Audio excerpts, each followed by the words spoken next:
इसमें कहा जा रहा है कि 3 कैरेक्टर हैं साहू। इसमें पहला कैरेक्टर है हमारा साहू,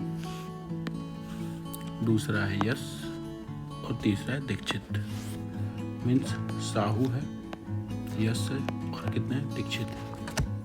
साहू कितने दिनों में करता है इसे 18 डेज में। यश कितने दिनों में करता है 24 डेज में। एंड दीक्षित कितने दिनों में करता है 36 डेज में। ये ऐसा ये लोग करते हैं, ठीक है। तो टोटल वर्क निकाल लेते हैं। तो टोटल वर्क इनका एलसीएम होगा और LCM will be comes out to be कितना आएगा 72। ये हमारा टोटल वर्क है 72 यूनिट की। Is it clear? अब देखिए कह क्या रहा है कि साहू एंड यश ने वर्क किया फर्स्ट 8 डेज।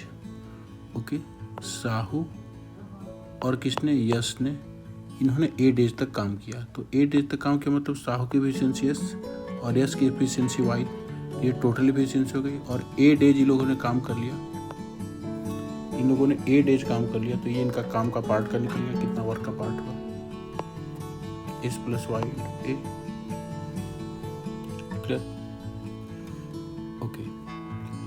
और फिर क्या हुआ, दीक्षित भी आ चुका है। तो अब जो काम कर रहा होगा वो साहू कर रहा होगा, यश भी कर रहा होगा और दीक्षित भी कर रहे होंगे।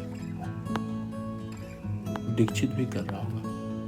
और ये लोग कितना काम किए, ए से इतना दिन ज़्यादा, मतलब ए प्लस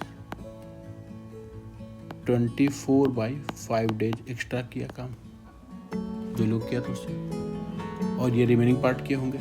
तो मतलब टोटल दोनों जब काम किए होंगे तो कितना आ गया होगा 72 का, मतलब पूरा काम फिनिश कर दिया होंगे। अब इफिशिएंसी देख लेते हैं। यहाँ पे जाते इफिशिएंसी कितनी आ रही होगी। यहाँ पे मैं अगर देखता हूँ इफिशिएंसी कितनी आ रही होगी, तो इफिशिएंसी आ रही होगी 4, ये 3 और ये कितनी आ रही होगी 2। क्लियर? अब चलिए सबके वैल्यू को पुट कर देते हैं। तो सानू एंड यश, सानू की एफिशिएंसी 4 और यश की 3, टोटल कितनी हो जाएगी 7 यूनिट इंटू ए प्लस सानू यश एंड दीक्षित, मतलब तीनों की मिला के, मतलब कितनी हो जाएगी 9 इंटू ए प्लस 24/5। ये कितना आएगा 72। ये कितना आएगा 72। अब एक सिंपल सा इक्वेशन दिख रहा है, इससे हम लोग क्या करते हैं, ए की वैल्यू निकाल लेते हैं।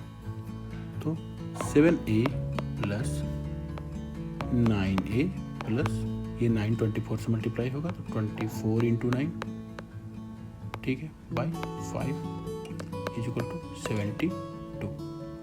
अब आप चाहें तो 24 इंटू 9 कर सकते हैं और मल्टीप्लाई करके भी लिख सकते हैं, लेकिन मैं सजेस्ट करूँगा कि मत कीजिए ऐसा, इसका फ़ायदा भी आगे दिखेगा। ठीक है, देखिए 7 और 9 को ऐड करूँगा तो कितना आ रहा होगा ये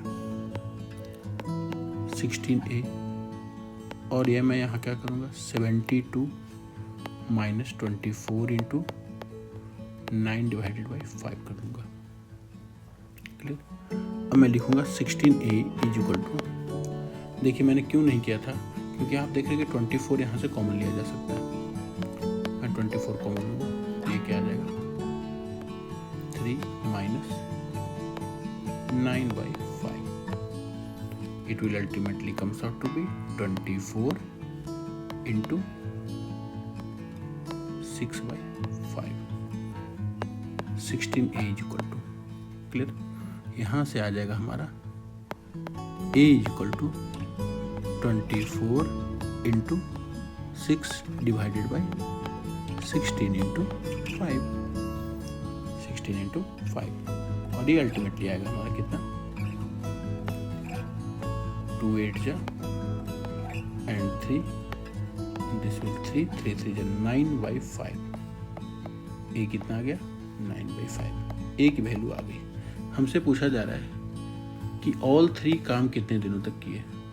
तो आप देखो कि 8 दिन के बाद टुगेदर आफ्टर दीक्षित जब ज्वाइन कर लेता तो तीनों एक साथ काम कर रहे हैं, और इन्होंने रिमेनिंग काम मतलब तीनों एक साथ जो कर रहे होंगे वो कितने दिन में किया a plus 24/5 days.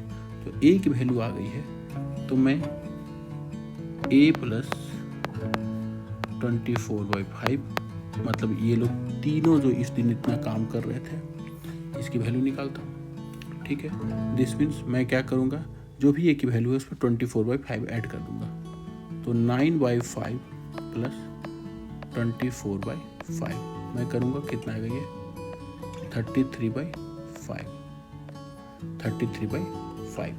This means answer should be 6 and ये ऐसा होना चाहिए आंसर, इसका आंसर ये होना चाहिए। लेकिन आप देख रहे होंगे कि आंसर में कोई भी ऐसे ऑप्शन अवेलेबल नहीं है। ठीक है, तो ये बतलाता है कि शायद टाइपिंग एरर होगा या कुछ भी प्रॉब्लम होगा। ठीक है, इसका आंसर 6 एंड 3/5 होना चाहिए। ठीक है, ये कुछ टाइपिंग वगैरह का प्रॉब्लम है, ध्यान रखिएगा इसको।